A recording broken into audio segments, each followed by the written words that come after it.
Anyway, I was talking in a previous video about building this project. I've got to get some parts, obviously. I just need to order some cable. I'm going to do this hopefully this week.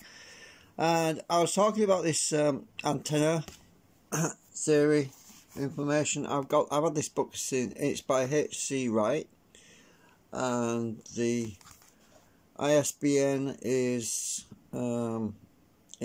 see how old it is. Look at it, it's only $2.95. The ISBN is there, right? So maybe you can get a QR code reader to read that as well, maybe.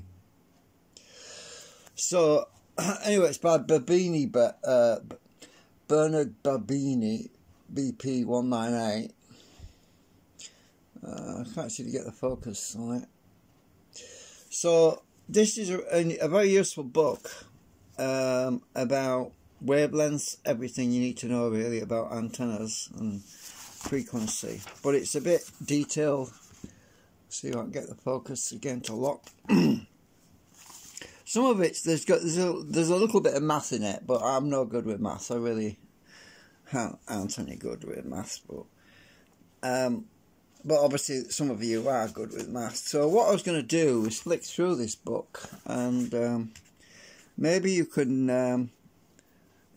The published date is 1987, so it is very old. I'm not sure if you can still get the book online. I have no idea, but with it being so old, it probably isn't on there.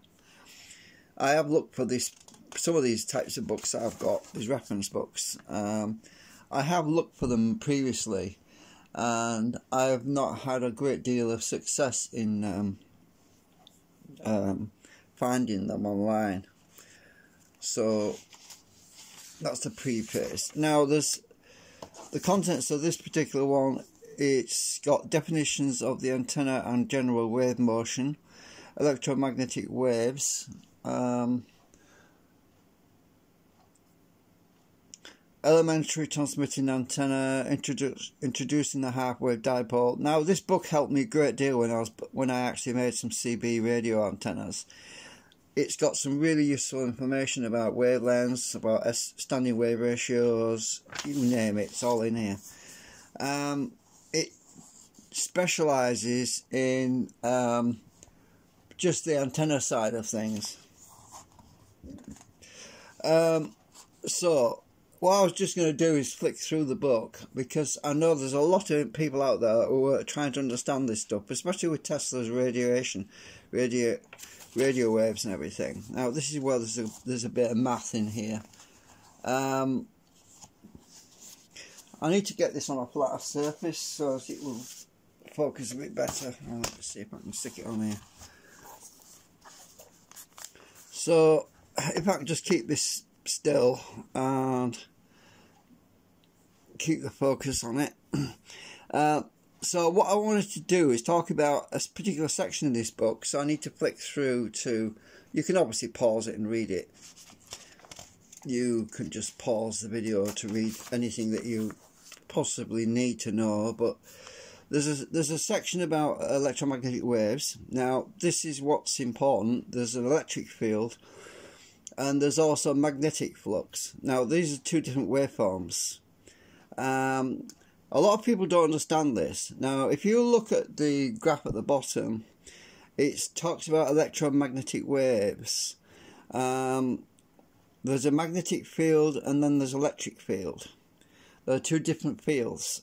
A lot of people don't understand about this. So I thought I'd make a video about it because there's such a lot of... there's huge gaps in people's understanding of how radio waves work. But basically when you're transmitting a radio signal, the most prominent part of the signal is the electric wave, and it's that really that you want to harvest really when it comes to radio emissions. The electromagnetic wave, the part that's magnetic, that waveform doesn't travel very far. The electric field travels much further. It goes into elementary transmitting antennas in this section, the different types, to do with the impedances and everything else. Obviously I'm not going to read all this. You'll just have to read it yourself and pause the video or something, but there's such a lot of stuff in here, and it also tells you about, it goes deeper into microwaves as well later on in the book. So it's a shame, but I don't think you can get it online. I don't know, you might be able to find it maybe in a second-hand bookshop or something. It talks about antenna efficiency as well, and about impedance down in this section down here, and losses as well. So obviously I'm going to use this book as a guide for me when I actually design something. What I was thinking about doing was designing a flat loop coil. Now, what if I did this on his channel? He was using a Tesla round coil. Now, there's problems when you're using a round circular coil for radio. One of the biggest problems is the fact that most of the field is concentrated close to the actual coil itself because of its shape. You can actually elongate the signal. You can actually have more of a signal transferring over a larger distance if you use a focal field. And the way to do that is to squish the field into like a ellipse, or is it an oval shape, flat. So I was going to design something based on that, because by doing it like that, you can actually use a lot of flat coils, you know, as in when I say flat coils, I mean rectangular coils instead of round coils, and you can get more of them in a certain space. It means that you can actually have more receiving coils. So it talks here about radiation resistance in this, on this section of the book. I'll just check my focus is good, because distribution of current in short antenna, a bunch more maths on this. Oops, sorry, I knocked the camera. There's a bunch more math here which I don't really get into because it just gives me a headache. I can't get this page open.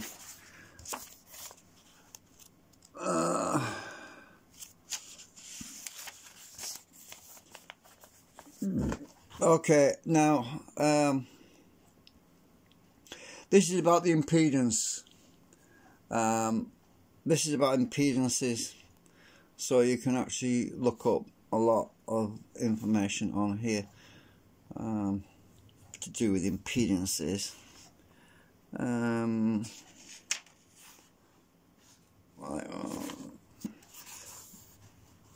Directionality, gain and capture cross section.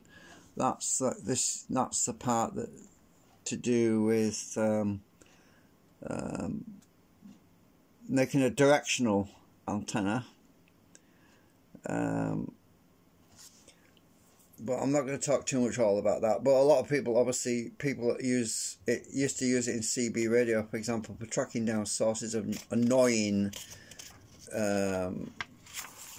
what we used to call button pushers, and people that used to disrupt other people's communications. So that talks about that a little bit. Well, it talks about the directional part, yeah. But you can pretty much read it for yourself, really. But I want to get to that section that talks about, I think it's a Yagi, it's in here somewhere, if I can find it. There's a really interesting thing that was similar to what Tesla did, the Yagi something array. It was a Japanese guy that came up with a really interesting array And there's a lot there about matching. I think it's somewhere around here. It talks about balancing coaxial cable, and leaking radiation, because RF radio signals are radiation basically. So you really want to try and use the lower frequencies if you can. If you obviously, that particular coil that Tesla did was a very low frequency because of the number of turns on it. Generally speaking, a standard antenna would have one single loop, just one loop. When you're dealing with multiple loops, you encounter some really rather interesting effects. It talks about noise. So now another section, circuit or device with noise temperature. Do noise power upon this circuit? Actually, whenever you're dealing with radio signals, you really want to have an SWR meter, which is the standing wave ratio, which helps you to tune your output circuit. Generally speaking, the actual resonant coil, the impedance is usually the same impedance as the receiver, and if you got the impedance the same, the resonant frequency the same, in theory, you should be able to minimize input current. So I've also got this information card in here as well. I'll check that out for a minute. That might have been a bookmark actually. So reciprocity. Yeah, you can read that probably. So I haven't got time to read all this. You'll have to have a read for yourself, because this video is going to end up too big.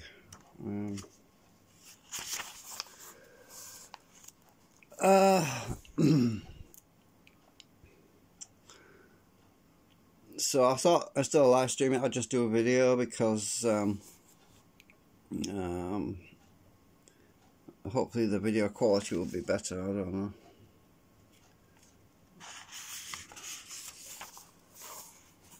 There's all these different types of antenna that you can build.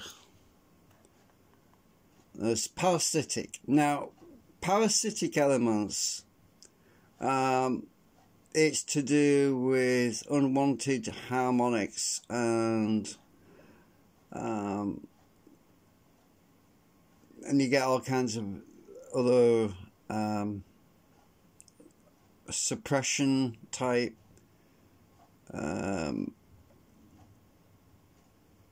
filters you can have to remove parasitic. Basically, it's like a parasite. It's something that's there that shouldn't be there. Basically, if it says here, if it's resonant at a slightly lower frequency than that of the antenna, that is, it is a little longer than half a wavelength, it will act as a reflector of radiation and is placed behind the antenna in use.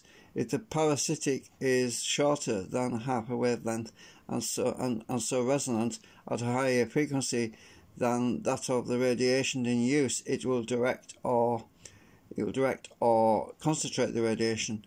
The use of both types of parasitic together will give a very directional or large aperture antenna. Anyway, I'm reading, so but I honestly don't have time to read all that right now. I just wanted to give you a heads up really on some of the bits. There might be something in here that helps you. There might be something in here that's useful. But it's quite a lot to swallow, to absorb really. The guy that wrote this book, he had to search out a lot of very clever people, well, a university, to be able to write this book. So now this is the interesting thing here. This is about transference of power. That's it. The Yagi Uda array. The actual power received from a radio signal is very small. For example, a good television picture is obtained with a millivolt on an antenna connected to a set of 75 ohm impedance, giving a power of, and then there's some more math. That is about 1/100th of a microvolt, and it goes back to the 1920s. The Japanese professor Yagi and his student Uda devised a system for the radio transmission not of information but of substantial amounts of power. The technique used half-wave dipole transmitting and receiving antennas with between them a chain of parasitic element directors, each 0.45 of a wavelength long and spaced at 0.34 of a wavelength apart. Using this, Uda was able to charge a storage battery over a distance of some 40 feet, as illustrated by figure 14.1, although an interesting experiment. The need for direction to be set up all the way between transmitter and receiver made it an impractical system. Anyway, it goes on. So that is the section really that I wanted to show you. It's very relevant, and there's battery there that is charging, and this is the receiver circuit and the antenna that's receiving the signal, and the transmitter on the left. So this is the part that's of great interest really, but it uses conventional antenna theory, but obviously there's unconventional antenna theory which this book doesn't actually talk about. So this is something useful to as a baseline, a basic part of understanding antennas. It goes on about ground planes and reflectors and all this as well. Folded dipole.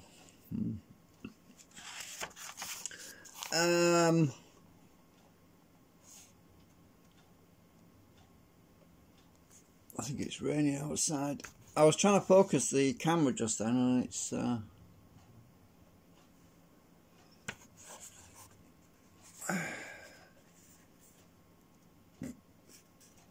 can't get these pages.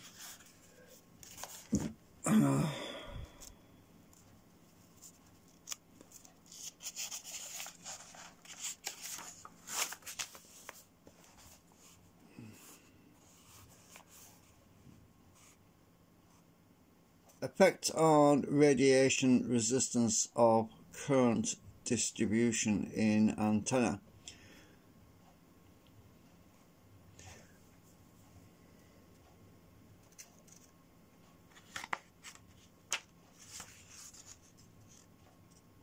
Two pages stuck together.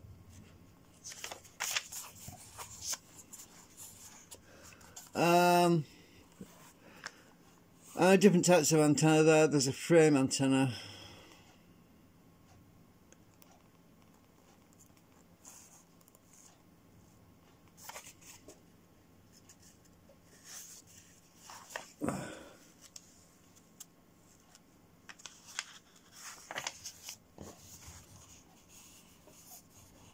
Now this is where it talks about concentrate. This is where it talks about the wavelengths and the magnetic field and the electric field, and the way the waveform behaves, and the coil is mentioned there, and down here concentration of field by a ferrite core at the bottom down here, which is very interesting, which is what a lot of people are trying to understand, why it seems to work better with a piece of ferrite. It's because the field lines are condensed and compressed into like a narrow space.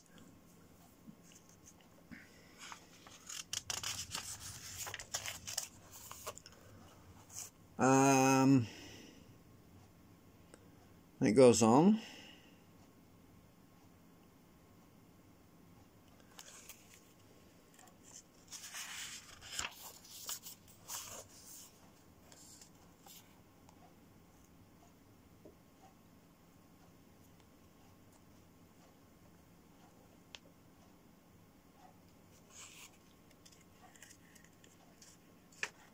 It's a very simple book, but it has a lot in it, really.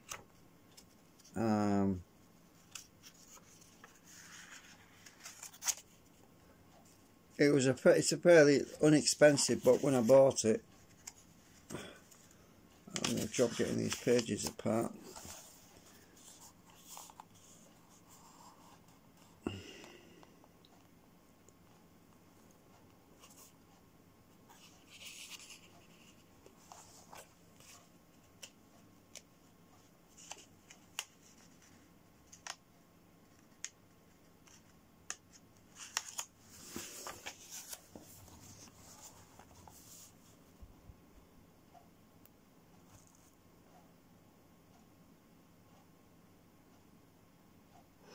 Effect of the human body on personal radio antennas. That's what it talks about here.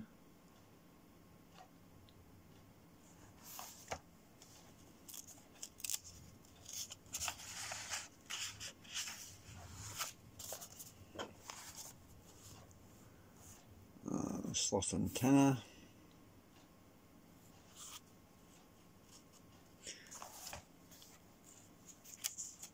You'll have to pause it to read it, sorry, because I'm trying to keep this video as short as possible.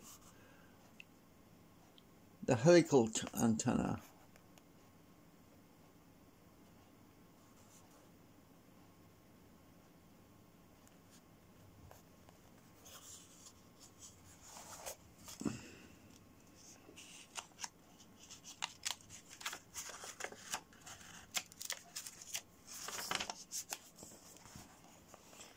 The long periodic array.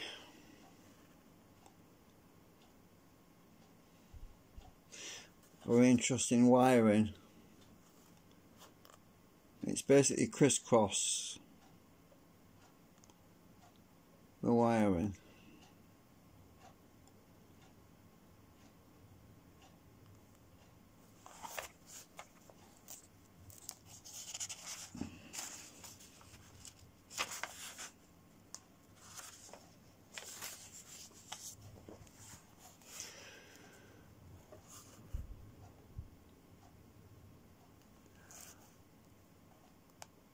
Long wire and travelling wave antennas.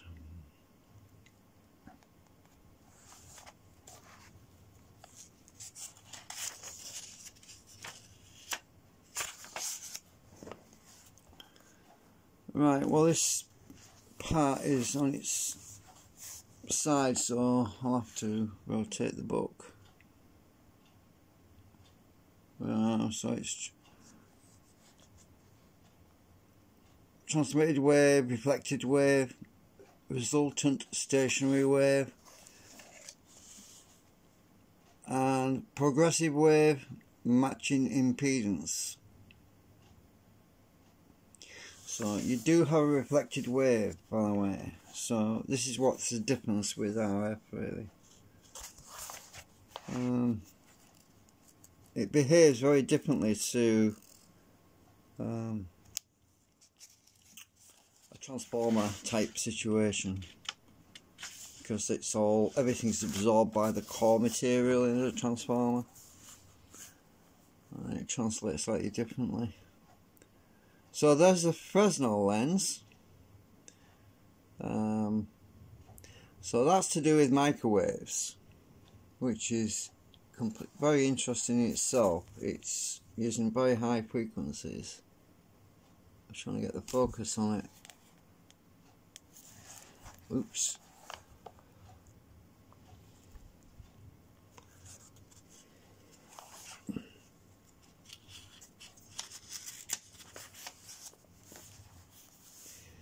(10-micron antennas). Now this is getting into the deep stuff, the really tiny antennas that can be a few nanometers, a few millimeters. 10 microns. I mean, this is ridiculously... The antennas for these things are so freaking small you can't even see them. So microwaves work in pretty much a different sort of way, because the waveforms actually travel down tubes. This is how a microwave oven works.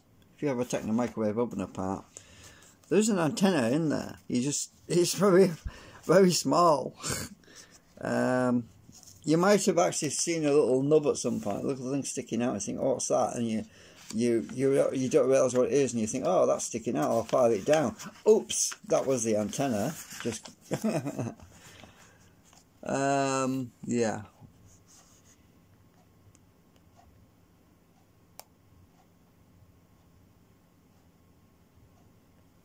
Try to get the focus on here.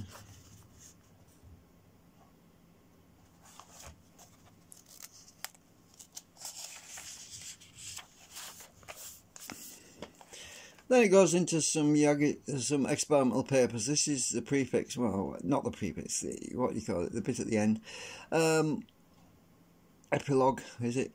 Ferrite core and loop antenna section, blah blah blah. It goes into some addresses actually for, I think. Or some updates.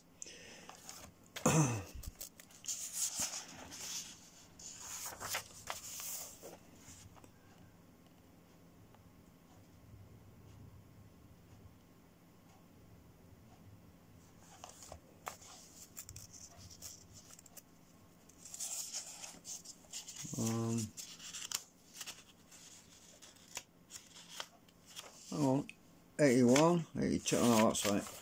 I thought it was a page hiding. Some appendixes, can't say it, bibliography.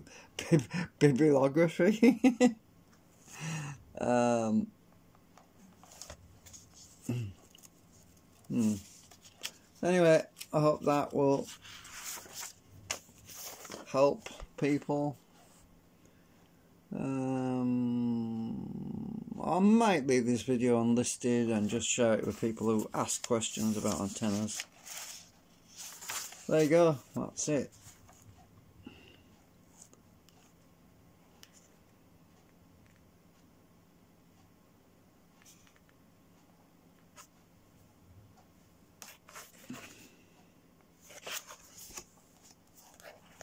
And that's the back cover.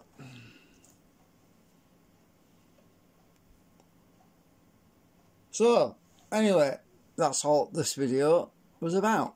This book, really. Hope it helps you.